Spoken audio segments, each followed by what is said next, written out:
শহীদ president Ziaur Rahman যদি জন্মগ্রহণ না করতেন, আমি মনে করি আজকে বাংলাদেশের জন্ম এত সহজে হতো না।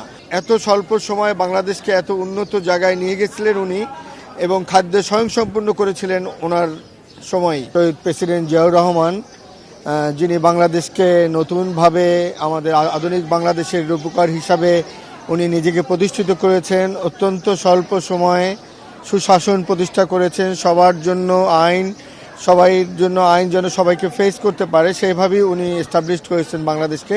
প্রতিটা জায়গায় প্রথমে ওনার মাধ্যমে আমরা শ্রম রপ্তানি শুরু করি, আমরা গার্মেন্টস ইন্ডাস্ট্রি শুরু করি। এমন কোনো জায়গা নাই যে উনি এত স্বল্প সময়ে আমাদের বাংলাদেশের উন্নয়নে উনি হাত দিয়েছেন।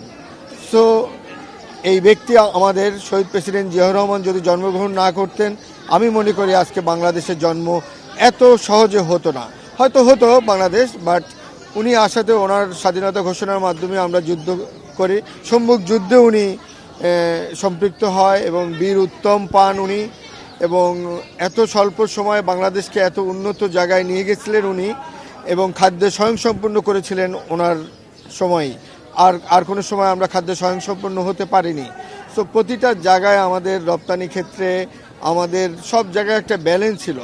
সব থেকে বড় কথা ছিল উনি ছিলেন দেশপ্রেমিক, দেশের সাথে কখনো কোনো কম্প্রোমাইজ করে নাই, কোনো দেশের কাছে